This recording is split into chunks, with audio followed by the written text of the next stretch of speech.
Alrighty, hello everyone. Thank you for coming to my presentation. My name is Samuel Kenyon. Today I'll be talking to you a little bit about how manuka honey works synergistically with gentamicin against Pseudomonas aeruginosa. To start off, I'm going to talk a little bit about what antibiotics are. They are compounds that are toxic to microbes. They're produced en masse for medical care and used all around the world. They have different classes which affect different areas of cells, such as proteins, DNA, or cell walls. They can affect many different types of microbes.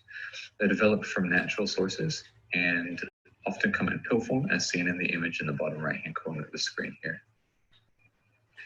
So microbes are constantly competing with each other in nature. And one of the ways that they do this is by secretion of antimicrobial agents, which limit the growth of microbes around them. And this improves their own survival. This is a constant process of trying to one-up each other. A good example is the penicillin mold. The mold produces penicillin, which kills bacteria around it. However, these bacteria might adapt to produce beta-lactamase, per se, which inactivates penicillin. And then the penicillin mold might adapt again to produce a derivative of penicillin that isn't affected by beta-lactamase, and that process goes on and on. Speaking of penicillin, it was the first antibiotic developed in 1928 by Sir Alexander Fleming, pictured here. It was first used in medical care, however, in 1940 during World War II to great effect.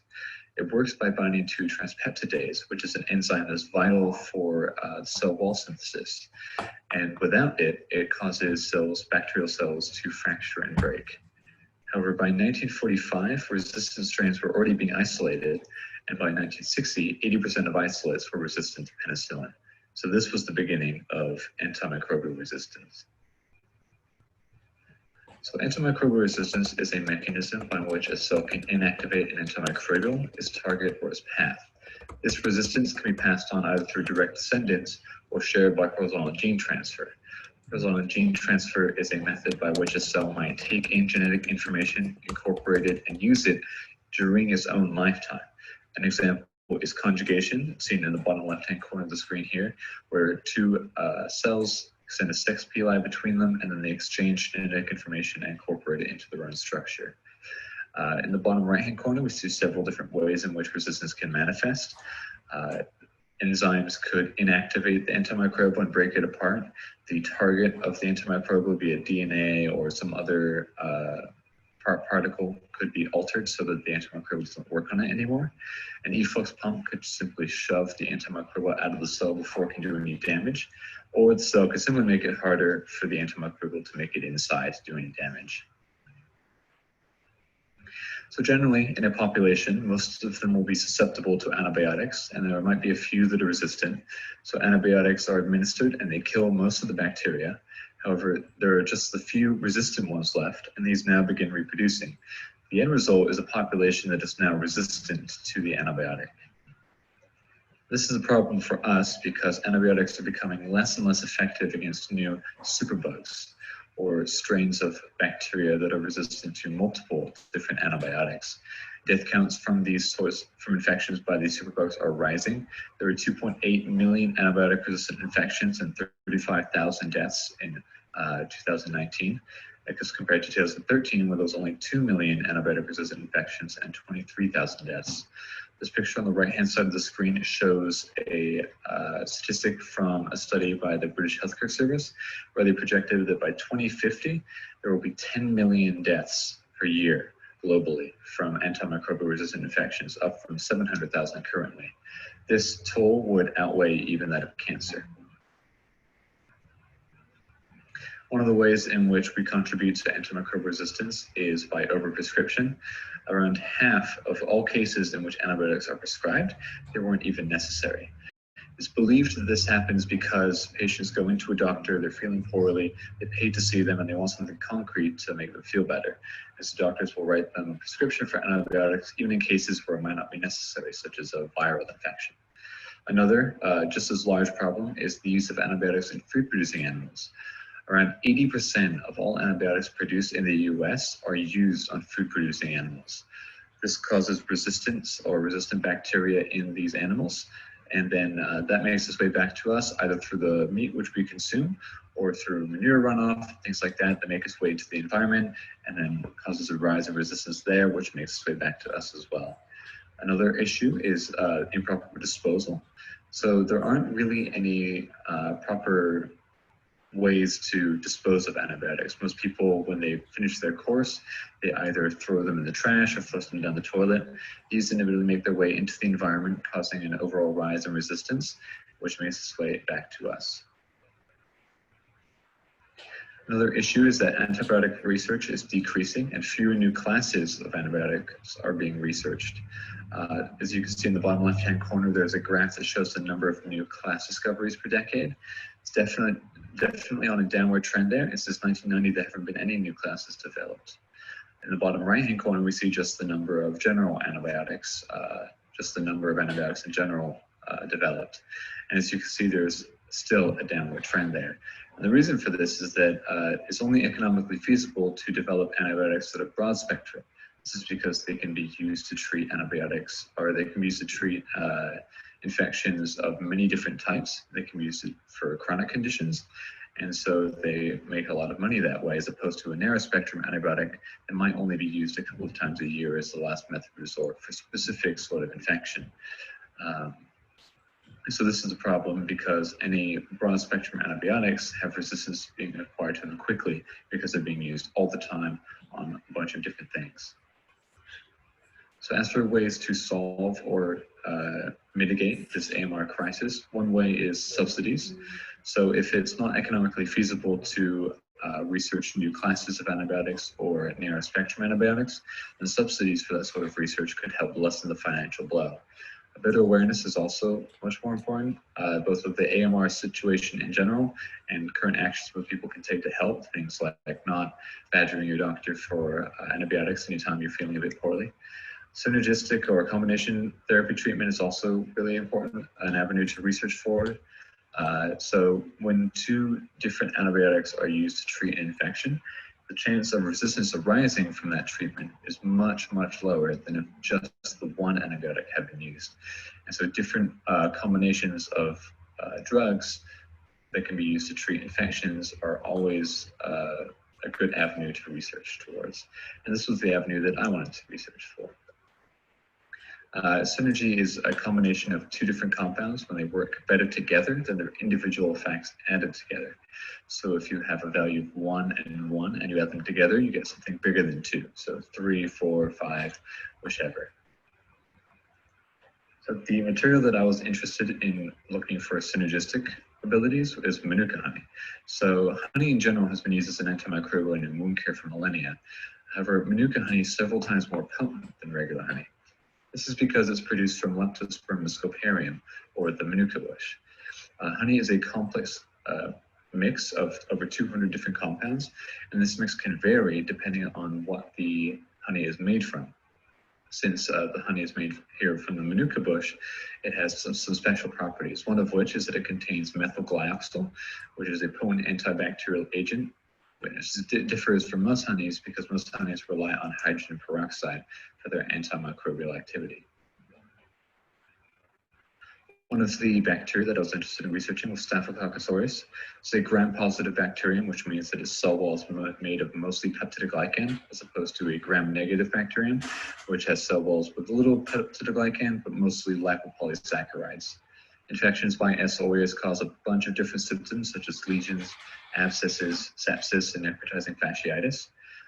Methicillin-resistant Staphylococcus aureus, or MRSA, is a well-known superbug and is a huge problem at the moment. And S. aureus is also the most common nosocomial or hospital-acquired infection, and it kills almost 20,000 people annually in the US. The other bacteria that I was interested in researching was Pseudomonas aeruginosa. This is a gram-negative rod-shaped bacteria, so it's got mostly lipopolysaccharides in its cell walls. It's really common in wounds or burns, and it's especially dangerous to compromised individuals. For example, 60% of those with cystic fibrosis have been infected with Pseudomonas aeruginosa, and this can lead to years-long chronic infections, which can end in pain and death. And it killed 2,700 people in 2018. So this led to my research question, which was, what possible synergistic combinations are there between Manuka honey and modern antibiotics against S. aureus and P. aeruginosa? So to figure out how well Manuka honey would work with antibiotics, First, I had to figure out how well it would work on its own. As to do this, I performed a spot plate agar minimal inhibitory concentration test, or MIC. I tested S. aureus on this, and I had 10 different agar plates, each with a different amount of manuka honey infused into them. So down the bottom right here, from left to right, top to bottom, it goes from 1 to 9%, going up in increments of 1%. A 10th plate in the bottom right-hand corner is a control plate, so it didn't have any honey infused in there. I identified 5% as the MIC, as that was the first plate that didn't have any bacteria grown on them. And then I identified 4% as the sublethal concentration. Now that I knew how well manuka honey would work on its own, I wanted to see if it could maybe help any modern antibiotics. So to do this, I ran a Kirby-Bauer disc diffusion test. So I had 2 sets of plates, one regular agar and one agar infused with 4% manuka honey. Onto these plates, I inoculated them with bacteria, and then I placed paper discs impregnated with antibiotics on the plates. Then incubated for 16 to 24 hours, both to let the bacteria grow and to let the antibiotics diffuse from these discs into the agar surrounding them. This creates a zone of inhibition where no bacteria can grow because of the antibiotic. And so down in the bottom here, you see an image of 2 different plates, which might be a possible result with the Kirby-Bauer. On the left-hand side, that top disc, you can see that it has a zone of inhibition. But on the disc or on the plate to the right with manuka honey infused, the zone of inhibition for the top disc is larger. This means that it was helped by the manuka honey and is a good candidate for synergistic research. In contrast, that disc at the bottom of each plate, that one has a zone of inhibition, but it's the same on both plates. This indicates that it might not be the best candidate for synergistic research. So when I perform my Kirby-Bauers, unfortunately, I had trouble with getting the S. aureus to grow, so I had to discard those. But I noticed that for the P. aeruginosa standard strain, there was an increase in zone of inhibition with both gentamicin and tetracycline when combined with manuka honey. Since gentamicin had both the larger zone of inhibition and the larger difference, I decided to pursue gentamicin alone for synergistic combination research for going on. So to do this, I decided to calculate the fractional inhibitory concentration index, or the FICI. To do this, I would get the MIC of manuka honey in combination with gentamicin over the MIC of manuka honey alone, and add it to the MIC of gentamicin in combination with manuka honey over the MIC of gentamicin alone. The resulting score would be my FICI score, and if it was under 0.5, then it would indicate that synergy was present. To get my values for the FICI score, I decided to run a checkerboard assay, and a 96-well plate is shown in the lower left-hand corner. Each of those little wells can hold a certain amount of volume. So into each well, I put a different concentration of manuka honey and gentamicin, and then I added bacterial broth. Then I incubated the whole plate for 16 to 24 hours and examined to see which wells had growth in them and which the combination of manuka honey and gentamicin had stopped any growth.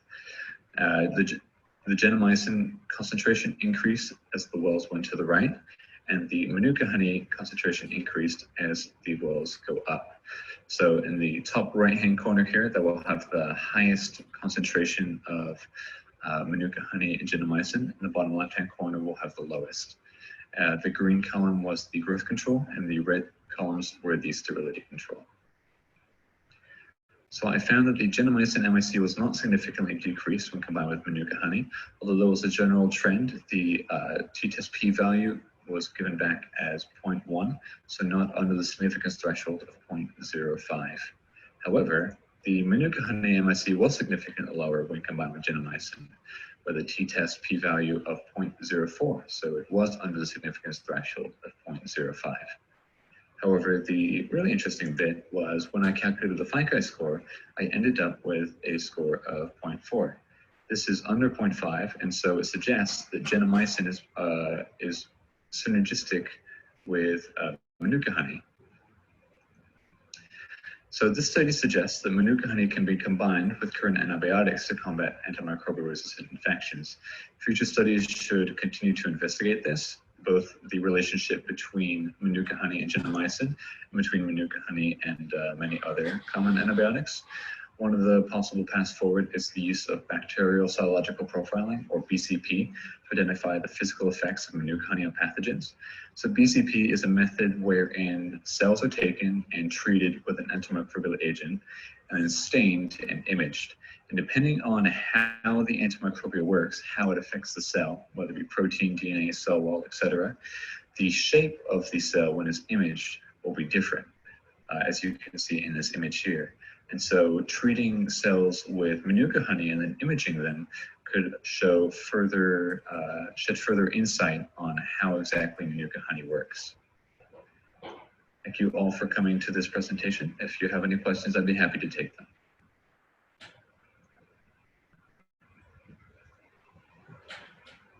Okay, thank you very much, Sam. That was really interesting. I'm going to have a question at the end, but I'm going to invite your advisor and mentor, Trish Bainan, to come in and say a few words. Great. Great job, Sam. I have to say, usually before a student gives a talk, I try to tell them to calm down and not be uptight, but having it pre-recorded probably made you a little relaxed. And now you can watch yourself over and over. So Sam's project was a really interesting project, and he actually came up with it. One of the real challenges was those checkerboard assays. Doing all the dilutions for all the checkerboards was really, really challenging. And so he soldiered through, and I think this bodes well for his future. He plans to work in a research lab for a few years before he goes back to graduate school. And I think those are really, really good plans, and I know he'll have great success. And so this is only the beginning, Sam. I know that that lays a great foundation for your future work, and you need to keep learning because we don't know everything, and you also need to keep in touch. And so I would take put the hood on you, put the little thing on and shake your hand and give you a virtual hug. I know. And then we can take a picture. Yeah, I know. Okay. So congratulations, Sam. Excellent job. Great work. Okay, I can take questions through the chat and read them, or you can chime in and ask a question. There is a question for you, Sam. Can you see it? Yes, from Bella. Okay, so big believer in bringing collegiate scientific research to wider audience. How would you use middle schoolers' vocabulary and understanding of science to describe research question results? I would say that there's a lot of dangerous diseases out there, but scientists in the past have made a lot of great medicines that have enabled us to cure these diseases. But as time goes on, these medicines work less and less well. And so for my project, I wanted to see what new medicines maybe I could work with to help them work better. And so I decided to use Manuka honey. And I found that when I combined Manuka honey with a really good medicine called gentamicin, I found that it worked better. And so that's a really exciting result. Yeah, yeah. Alrighty. And then Angel asked how I came up with the idea for Manuka honey. So really that was just, I started looking up, I knew I wanted to work with synergism, or I knew I wanted to look at how to make modern antibiotics work better. And so rather than try and develop a new antibiotic on my own, which would be kind of difficult in a couple of months, I decided to see if I could find a substance that would help antibiotics work better. And when I started researching, I came across Manuka honey. And so that was just the start of that. Dr. Goldie asked, do I have any guesses as to how Manuka honey is working? So there is some research on how the mechanism of Manuka honey works. It's not definitive though. So the main component is methylglyoxal, which they're pretty sure works by interrupting DNA synthesis, but they also think that it might interrupt protein synthesis. And they also theorize that Manuka honey has several other active ingredients besides methylglyoxal. Methylglyoxal is just the main one. And so future research could help to kind of narrow those down and see what else Manuka honey has to offer, because it's definitely got a lot more. Okay, any other questions? I think that's it.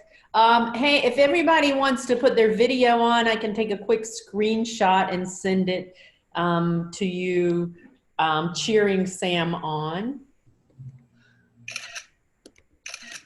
Thank you. Thank you so much. Thank you for your participation.